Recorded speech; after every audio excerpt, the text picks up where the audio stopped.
Hola chicos, ¿cómo están? Espero que muy bien. Les hago este videito para complementar la información de ayer sobre la tarea de ciencias naturales. Sé que hubo un par de dudas, así que quería explicárselos y que veamos el material de refuerzo que les di para poder hacer esa actividad. Bien, el tema que vimos ayer fue este de criterios de clasificación. Quiere decir cómo vamos a clasificar determinado grupo de elementos. Clasificar significa darle un orden particular a los componentes de un conjunto. ¿Y qué me voy a fijar, qué voy a prestar atención para poder clasificar? Son, dependiendo del criterio con el que voy a clasificar, se van a analizar las semejanzas y las diferencias de cada uno de las características de esos componentes. Yo le había dado un ejemplo, por ejemplo acá tenemos una mamadera, un lápiz, libros, una pecera, un candelabro, una maceta con una flor y una cama. ¿Qué quiere decir esto? Que dependiendo del criterio de clasificación vamos a ver a qué grupo va a pertenecer cada uno de estos elementos. Acá tenemos tres criterios que yo elegí al azar, ¿sí?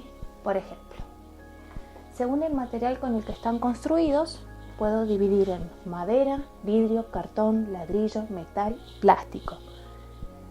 Según esta clasificación va a entrar en la cama y el lápiz, en la madera, el vidrio, pecera, cartón, libros, la casa y la maceta en el ladrillo, el metal en el candelabro y el plástico la mamadera, ¿sí? Con esos mismos elementos puedo utilizar otro criterio de clasificación, por ejemplo, según la fragilidad. Pueden ser, según la fragilidad significa si se rompen fácil, si son fáciles de quebrar o no. Pueden ser rígidos, o sea que son duros, o frágiles que son más débiles. Dentro de los rígidos pusimos la cama, libros, casa, el candelabro y la mamadera. Y dentro de los frágiles, la pecera, la maceta, la flor y el lápiz. O sea que, teniendo en cuenta el criterio de clasificación, ciertos elementos pueden estar compartiendo alguna semejanza o teniendo algunas diferencias, ¿sí? Por ejemplo, en este caso la pecera estaba en los frágiles y se compartía con la maceta y la flor. En cambio acá la maceta estaba por un lado y la flor por otro lado, ¿sí? Igual que el lápiz. Otro tipo de clasificación con los mismos elementos puede ser si tienen vida o no. Y acá pusimos seres vivos y objetos inertes. Objetos inertes quiere decir que no tienen vida. Entonces el único ser vivo que teníamos era la flor. Bien, entonces acá les puse, como pudimos ver en estos ejemplos, según el criterio de clasificación, los componentes pueden pertenecer a una categoría o a otra, ¿sí? Bien. Luego les hice este cuadrito de resumen para que puedan ver la clasificación actual de los seres vivos. Es rápido y para que ustedes lo tengan para poder estudiarlo. Tenemos animales, plantas, hongos y microorganismos. Según su tamaño, unos pueden ser macroscópicos, que significa que pueden ser vistos a simple vista, o microscópicos, que necesitan de qué cosa, que lo estudiamos y vimos un video de un microscopio, que es un aparato especial que nos sirve para ver todas aquellas cosas que no son visibles a nuestra visión, así nada más, sino que necesitamos ese aparato para poder verlos. Entonces, animales macroscópicos se pueden ver a simple vista, las plantas se pueden ver a simple vista, los hongos hay de los dos tipos, y los microorganismos necesitamos un microscopio para verlos, son microscópicos. Acá tenemos según la cantidad de células, según la alimentación. Los animales se alimentan de otros seres vivos, las plantas fabrican su propio alimento, que ahora vamos a ver un cuadro también, y los hongos se alimentan de otros seres vivos. Los microorganismos, algunos hay de los dos tipos, se alimentan solos o se alimentan de otros seres vivos. Y luego el desplazamiento, ¿sí? Los animales en algún momento se desplazan, las plantas viven fijas al suelo, los hongos viven fijos al suelo, los microorganismos muchos se desplazan y otros no. Bien, acá tenemos lo que les decía hace un ratito.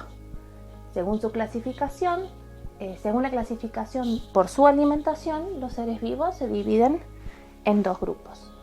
Uno son los autótrofos, que son aquellos que producen su propio alimento, como las plantas, y los heterótrofos, que son los que comen otros seres vivos, como por ejemplo los animales.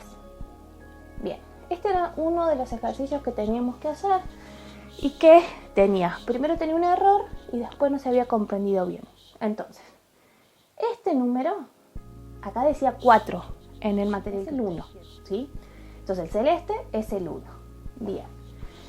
Para poder solucionar esta actividad yo les presenté algo más didáctico, que era un cuadro. Primero para que podamos ver los tipos de animales y después para que podamos comparar. Siempre tenemos que buscar varias estrategias para poder comprender algún tema. Bueno, yo puse los dos criterios, no sé si acá se observó bien, según el ambiente donde viven y según la alimentación, que eran los dos criterios de la consigna. Bien, y tenemos el grupo 1, el grupo 2, el grupo 3 y el grupo 4. Acá yo fui marcando, por ejemplo, según el ambiente donde viven pusimos aeroterrestre y acuático, ¿sí? Entonces, las plantas, las palmeras y los rosales en aeroterrestre, los acuáticos. Acá coincidimos en que todos pertenecían al aeroterrestre y acá en que todos pertenecían al acuático. Al igual que según su alimentación, los que eran heterótrofos y los que son autótrofos.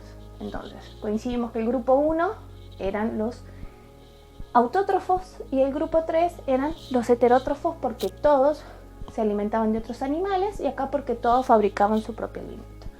Entonces, estas coincidencias hacen que el grupo 1 y el grupo 3 estén clasificados según su alimentación y que el grupo 2 y el grupo 4 estén clasificados según el ambiente en el que viven. Este era otro de las actividades del punto 4 y dice: Vero cometió algunos errores cuando clasificó los seres vivos en estos dos grupos utilizando el mismo criterio, ¿sí?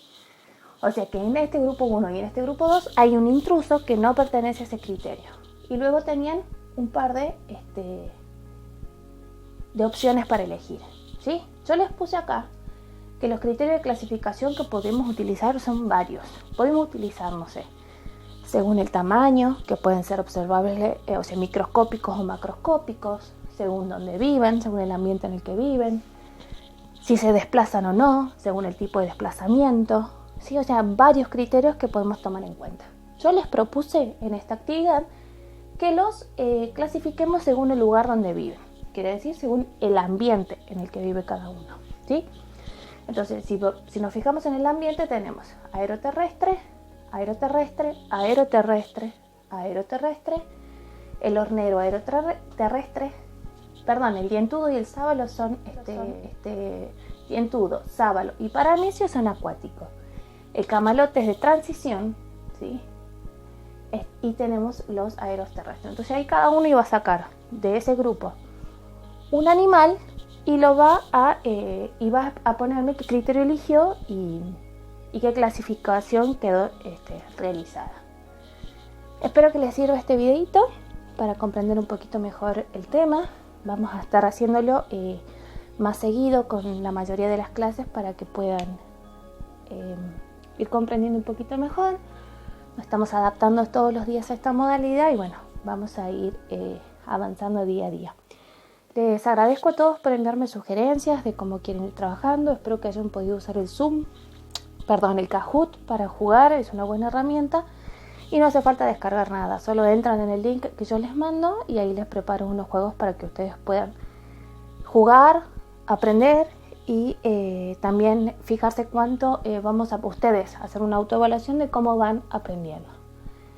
Así que bueno, sigan trabajando con muchas ganas y sepan que los extraño un montón y que acá estamos para ayudarlos en lo que quieran. Así que cualquier consulta, cualquier duda que les surja, como sucedió ayer, me avisan y yo desde acá voy a tratar de hacer todo lo posible para que podamos seguir aprendiendo, ¿sí? Les mando un beso gigante.